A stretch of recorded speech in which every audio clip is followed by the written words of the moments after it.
Baik, Assalamualaikum warahmatullahi wabarakatuh. Waalaikumsalam warahmatullahi wabarakatuh. Selamat pagi semua. Salam sejahtera bagi kita semua ya. Baik, pada kesempatan kali ini kita akan melakukan perkuliahan daring ya, yaitu tatap muka secara daring, yaitu untuk melanjutkan diskusi kita tadi seperti itu. Baik, sebelum kita memulai pembelajaran kita, alangkah baiknya kita berdoa dulu sejenak menurut agama dan keyakinan kita masing-masing. Berdoa dimulai. Nah, selesai. Nah, baiklah, pada via grup WA tadi telah Bapak sampaikan bahwasanya kalian telah dikelompokkan dalam beberapa kelompok ya, yaitu telah dikasih tadi soal yang ada di LKS. Namun untuk pengumpulannya nanti akan Bapak siapkan linknya ya, dikirimkan linknya di grup WA nantinya. Jadi silahkan nanti hasil dari LKS-nya silahkan bisa dikirim ke link tersebut oleh ketua kelompoknya saja, ketua orang saja, ketua kelompoknya. Nah, mungkin di sini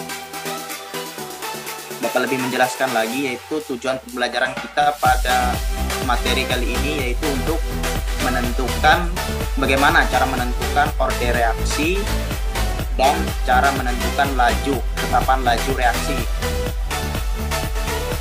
Nah, kan telah Bapak beri LKS kepada siswa semua. Di situ telah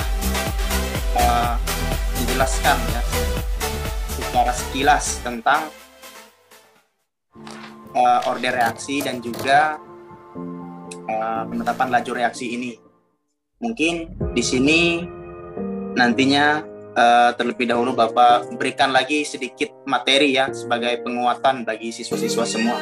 Mungkin ketua kelasnya bisa membantu Bapak untuk men-share PPT-nya.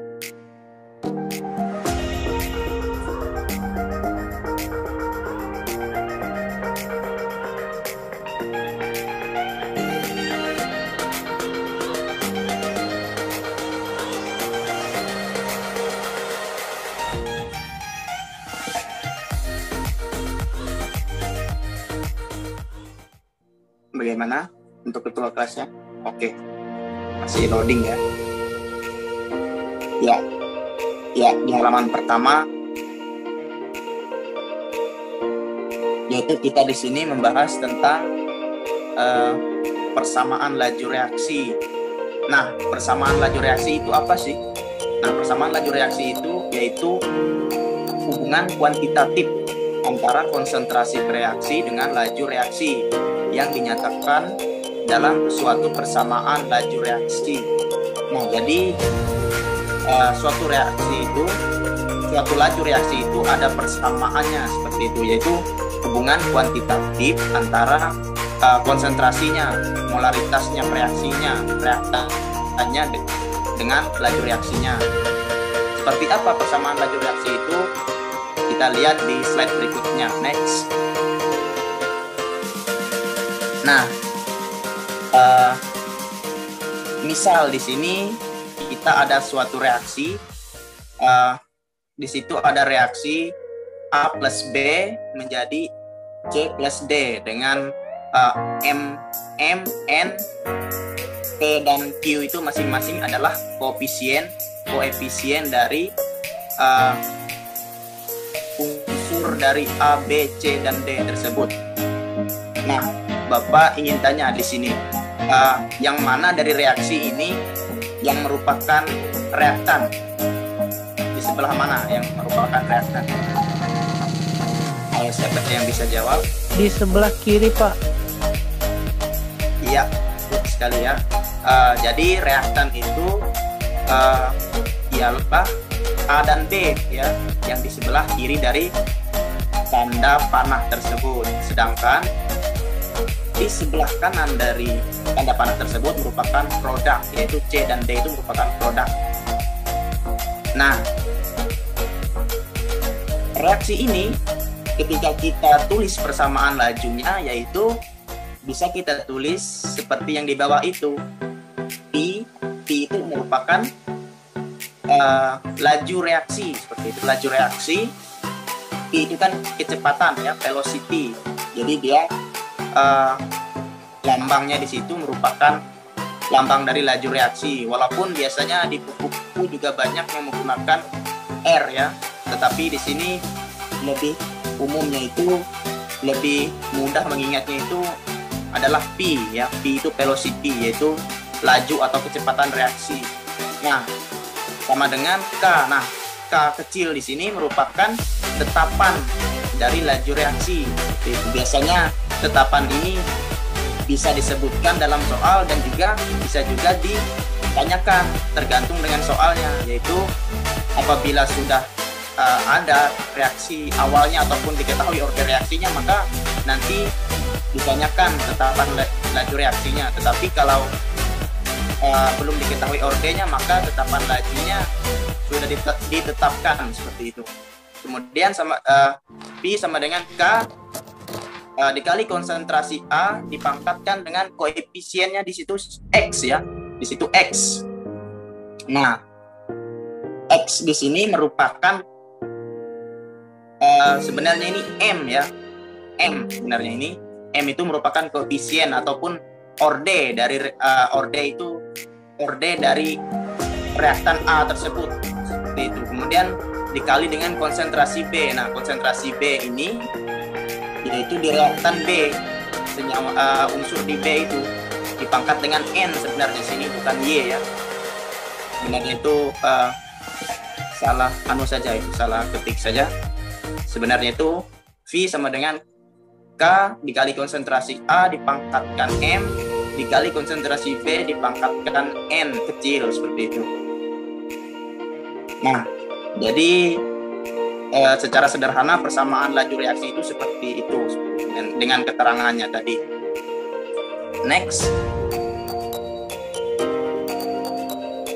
Nah, ini merupakan contoh ya dari persamaan laju dari beberapa reaksi itu.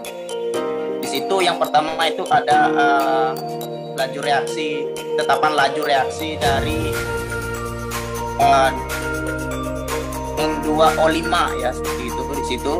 Yang mana di situ dia berorde 1 gitu. Kemudian juga di situ ada CHCl. Bisa siswa-siswa sekalian lihat ya di situ polanya di situ. Kemudian di situ nah di sini ada H2 plus Br2 menjadi 2HBr.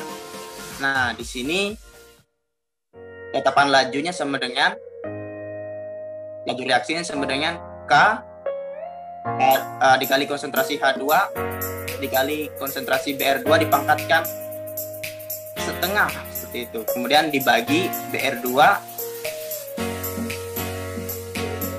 plus K HBr gitu, sesuai dengan koefisien yang ada di reaktan maupun produknya. Dan nanti juga untuk contoh-contohnya bisa dibaca lagi ya di LKS-nya, banyak sekali di situ contohnya maupun referensi lainnya, baik di internet maupun di buku-buku penunjang lainnya. Next. Nah, dari awal tadi sudah kita singgung yang namanya yaitu order reaksi. Nah, order reaksi itu seperti yang kita bahas di awal tadi, order reaksi itu adalah suatu pangkat ataupun dapat dikatakan sebagai koefisien kalau di reaksi seperti itu. Jadi bisa menjadi pangkat dari konsentrasi kalau dia diaplikasikan dalam persamaan laju reaksi seperti itu. Order reaksi itu menyatakan besarnya pengaruh konsentrasi reaksi pada laju reaksi. Nah, adapun macam-macam order reaksi, sebenarnya order ini kalau di perkuliahan itu ada sampai 3 ya, orde 3 seperti itu. Kalau di SMA ini mungkin yang kita kenal itu ada 0 sampai 2 saja ya, 0, 1, dan 2 ordenya. Nah, yang pertama ini orde 0. Nah, orde 0 ini reaksi dinyatakan berorde 0 terhadap salah satu reaksinya apabila perubahan konsentrasi reaksinya tersebut tidak mempengaruhi laju reaksi. Jadi dia lurus saja, tidak mempengaruhi dari laju reaksinya. Jadi dia stagnan aja seperti itu, tidak berpengaruh konsentrasinya itu terhadap laju reaksinya. Itu orde 0. Bisa dilihat ya grafiknya di situ. Dia cuma lurus saja. Kemudian next. Nah, kemudian ada orde 1. Nah, suatu reaksi itu dikatakan berorde 1 terhadap salah satu reaksinya jika laju reaksi berbanding lurus ya dengan konsentrasi reaksi itu. Nah, jadi apabila misalnya laju reaksinya naik, maka konsentrasi reaksinya itu juga besar seperti itu, semakin besar. Jadi di sini ada pengaruh konsentrasi. Jadi semakin besar konsentrasi suatu reaksi, maka laju reaksinya semakin besar, semakin cepat seperti itu. Jadi itu orde 1, bisa kita lihat grafiknya di situ. Laju reaksi dipengaruhi oleh konsentrasi, yang mana itu sumbu Y itu merupakan sumbu Y itu yang vertikal itu ya, itu merupakan laju reaksinya, sedangkan sumbu X-nya itu yang horizontal itu merupakan konsentrasinya, sehingga hubungannya itu semakin berbanding lurus seperti itu. Kemudian yang orde 2. Nah, orde 2 ini suatu reaksi itu dikatakan berorde 2 terhadap salah satu reaksi jika laju reaksinya merupakan pangkat 2 dari konsentrasi reaksi seperti itu. Jadi sederhananya laju reaksinya itu pangkat 2 dari konsentrasi reaksi. Jadi 2 kali lebih besar daripada konsentrasi reaksinya, laju reaksinya seperti itu. Sehingga apabila kita interpretasikan dalam grafik seperti tersebut di PPT tersebut, yang mula-mula konsentrasinya itu semakin naik ya, maka laju reaksinya itu naik 2 kali lipatnya seperti itu. Next.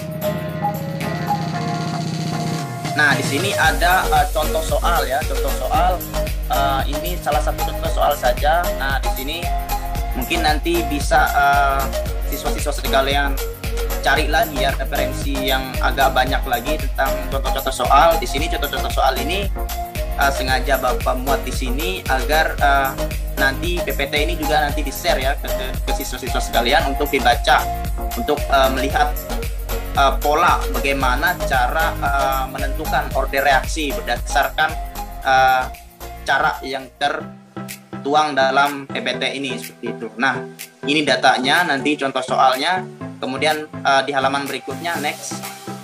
Nah, di halaman berikutnya itu adalah pertanyaannya, itu dari A sampai F, nanti bisa dipahami ya dengan baik pertanyaannya itu.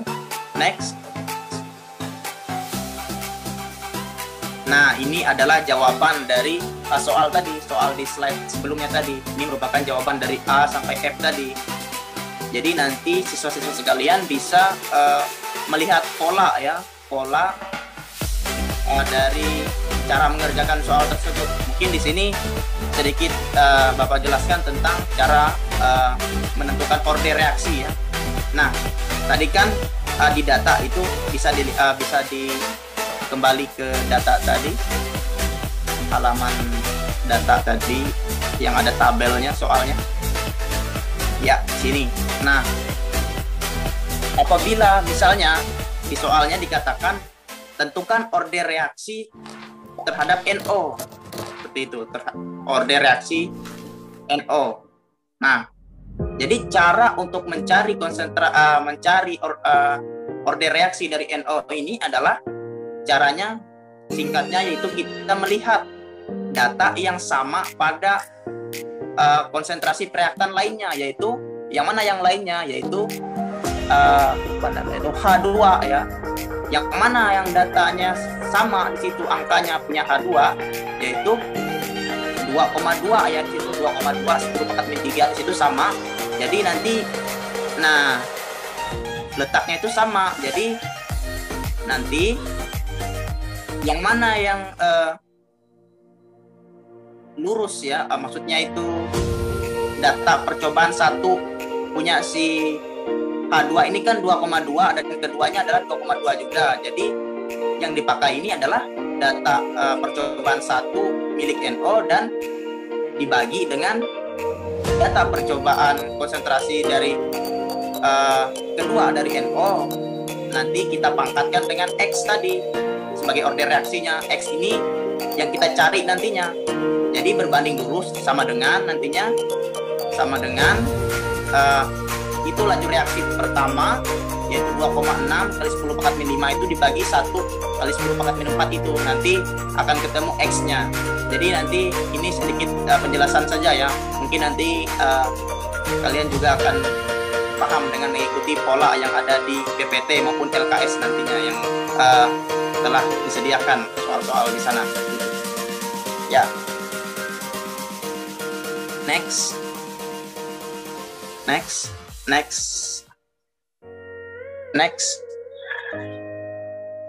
Ya, mungkin demikian ya pembelajaran kita, mengingat waktu juga sudah menunjukkan waktu yang ingin selesai ya, sudah selesai. Maka cukup sekian pembelajaran kita. Tetap semangat, harus senantiasa belajar mencari referensi dari manapun sumber yang terpercaya ya untuk belajar kimia ini. Dan juga dalam masa-masa pandemi ini terus jaga selalu kesehatan kita. Mungkin sebagai feedback dari pembelajaran ini, Bapak akan memberikan tugas yang mana nantinya akan dikumpulkan sebelum masuk pada materi berikutnya nanti. Itu nanti silahkan dikumpul ke Google Form yang nantinya akan diberikan di grup WA. Nah, mungkin demikian ya pembelajaran kita. Cukup sekian, kurang lebihnya Bapak mohon maaf. Wassalamualaikum warahmatullahi wabarakatuh. Waalaikumsalam warahmatullahi wabarakatuh.